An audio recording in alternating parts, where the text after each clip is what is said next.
سربراہ کے لیے یہ اجازت دی ہے جو اس کی اپنی اولاد، جو اس کی اپنی اولاد ہے، بیٹے بیٹیاں وغیرہ جو اس کے ساتھ ہیں، جو ان کے لیے اسلام نے اجازت دی ہے کہ ایک بکری ان کے لیے کافی ہے، اجنبی کے لیے تو نہیں، اجنبی کے لیے تو اسلام نے نہیں کہا۔ تو لہذا یہ کہنا کہ بھائی سات اور سات کا جو مسئلہ ہے وہ اجنبیوں کے لیے ہے، اجنبیوں کے ساتھ اجنبی آدمی گائے کے اندر ساتھ ہونے چاہیے۔ اسی طرح اونٹ وغیرہ میں جو صحیح حدیث ہے وہ بھی میرے خیال تقریباً 7 تک ہے، 9 والی غالباً حدیث جو ہے ضعیف ہے۔ تو بہرحال یہ جو ہے یہ اجنبی اگر آدمی کسی قربانی کے جانور میں شریک ہو رہے ہوں تو ان کے لیے یہ حکم ہے، ان کے لیے حکم ہے۔ اگر اکیلا آدمی ہے یا اگر سربراہ ہے گھر کا تو اس کے افراد جتنے بھی ہیں، تم 1000 بھی کہہ دو 10,000 بھی کہہ دو، اس کہنے میں کیا ہوتا ہے؟ اگر ہیں کسی کے تو اللہ تعالیٰ دے دے اولاد،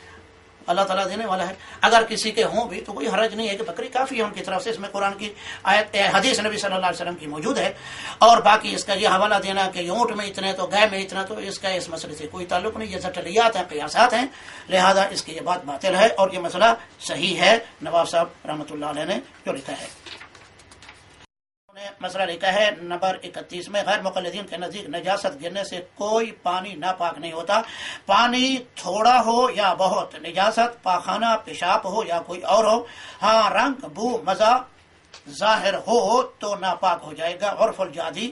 صفحہ 9، یہ نواب صاحب کی رحمۃ اللہ علیہ کی کتاب ہے غالباً۔ تو یہ مسئلہ جو اس نے لکھا ہے غیر مقلدین کے نزدیک، یہ غیر مقلدین کیا مقلدین کیا، یہ مسئلہ سب کا ہے، یہ مسئلہ سب کا ہے۔ اس میں جو صحیح حدیث سے ثابت ہے، جو صحیح حدیث سے ثابت ہے وہ یہ ہے کہ نبی کریم صلی اللہ علیہ وسلم نے فرمایا الماء طہور لا ينجسہ شیء، سنن اربعہ وغیرہ کی حدیث ہے۔ آپ نے فرمایا کہ پانی پاک کرنے والا ہے، الماء طہور، تا کی زبر سے اس کا معنی ہے پاک کرنے والا، اگر تا کے پیش سے ہو تو اس کا معنی ہے پاک ہے، لیکن اس حدیث میں لفظ جو آیا ہے حدیث کا وہ زبر تا کے زبر سے۔ آپ نے فرمایا الماء طہور یا ان الماء طہور کے الفاظ آتے ہیں، آپ نے فرمایا پانی پاک کرنے والا ہے، لا ينجسہ شیء، وہ یعنی کسی کو، یا طہور بھی پڑھ سکتے ہیں اس کو، آپ نے فرمایا کوئی چیز اس کو ناپاک نہیں کر سکتی، یہ نبی صلی اللہ علیہ وسلم کے الفاظ ہیں۔ اور یہ حدیث صحیح سند کے ساتھ موجود ہے، انہی الفاظ کے ساتھ۔ اور پھر یہی حدیث بعض کتابوں کے اندر بعض دوسری اسانید سے جو سند کمزور ہے، ضعیف ہے، یہ الفاظ ہیں الا ان تغیر ریحہ او طعمہ او لونہ۔ نبی صلی اللہ علیہ وسلم فرمایا کہ پانی پلید نہیں ہوتا، پانی علی طول پاک رہتا ہے، پانی کم ہو یا زیادہ، اس میں اللہ کے نبی نے کوئی حد بندی نہیں کی، پانی کا کم ہونا یا پانی کا زیادہ ہونا، اللہ کے نبی نے اس کی کوئی حد بندی نہیں کی۔ اس وجہ سے آپ نے یہ نہیں فرمایا کہ پانی اتنا ہو یا اتنا ہو اتنا ہو، تو اللہ کے نبی نے فرمایا کہ پانی پاک ہے، اسے کوئی چیز پلید نہیں کر سکتی، مگر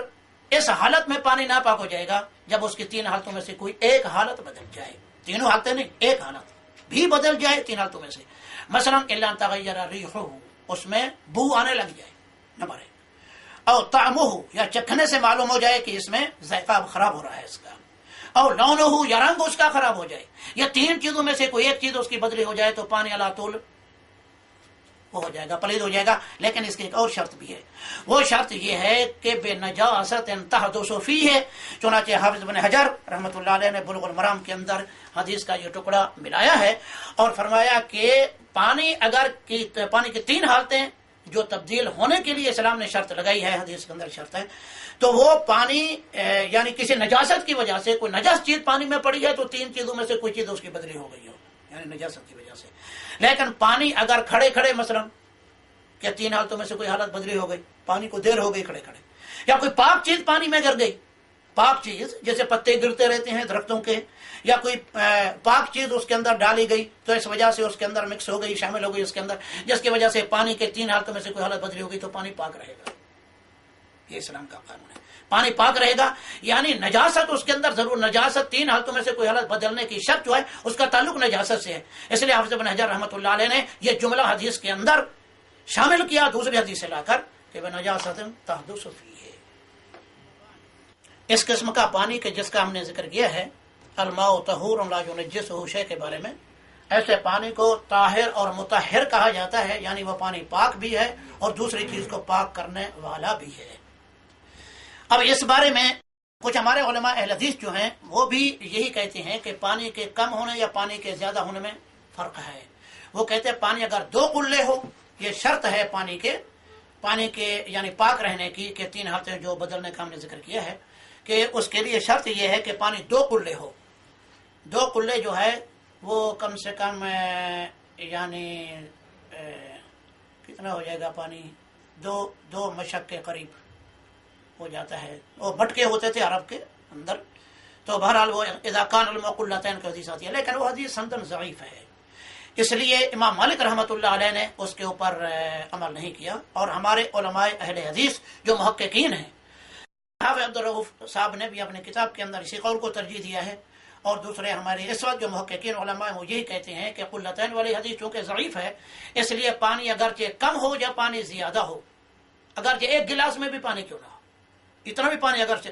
کم ہو، لیکن اس کے اندر اگر کوئی پلیدی گر گئی ہے اور 3 حالتوں میں سے کوئی حالت اس کی بدری نہیں ہوئی تو پانی علی طول پاک رہے گا. وہ طاہر بھی مطہر بھی ہے، وہ اگرچہ 1 گلاس میں کیوں نہیں ہے.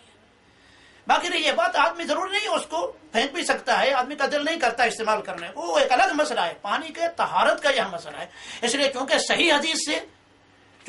حدیث سے یہی ثابت ہے کہ پانی کا مطلق قلیل ہو یا کثیر ہو، اس لیے قلتین والی حدیث بھی ضعیف ہے. اور جو حنفی دہ دردہ، حنفیوں کے تو بہت سے اس میں اقوال ہیں. کوئی دہ دردہ کہتے ہیں اتنا بڑا تالاب ہو کہ 10 ہاتھ اس طرف 10 ہاتھ اس طرف 10 ہاتھ اس طرف 10 ہاتھ، دہ دردہ اس کو بولتے ہیں. اور بعض ان کے علماء یہ کہتے ہیں کہ اتنا بڑا تالاب ہو کہ آدمی ایک طرف سے پانی کو اگر دھکا دے تو دوسری طرف تک پانی کا وہ اثر نہ پہنچے، پانی کا وہ نہ پہنچے. تو ان کے بھی اقوال ہیں، وہ بھی کوئی صحیح حدیث سے ثابت نہیں ہے یہ بات. تو اس وجہ سے پانی کی قلت یا کثرت کی مطلب ہے جو تحدید ہے یا حد بندی ہے وہ کسی حدیث سے ثابت نہیں ہے. باقی رہی یہ بات کہ ہم نے جو یہ عرض کیا ہے کہ یہ 3 حالتوں کے بدلنے کی بات، کہ یہ حدیث جو ہے سندن ضعیف ہے، یعنی یہ 3 حالتوں کے بدلنے کی حدیث ہے. مگر ہمارا استدلال اس حدیث سے نہیں، اجماع امت سے ہے،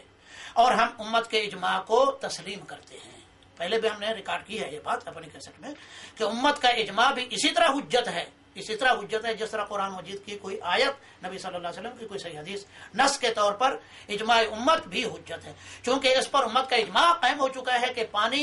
یعنی یہ 3 حالتوں میں سے پانی کی حالت تبدیل اگر ہو جائے، 3 حالتوں میں سے کوئی حالت، تو پانی پلید ہو جاتا ہے. چونکہ امت کا اجماع ہے لہذا ہم اس کے قائل ہیں اور اسی وجہ سے ہم اسی پر فتویٰ دیتے ہیں.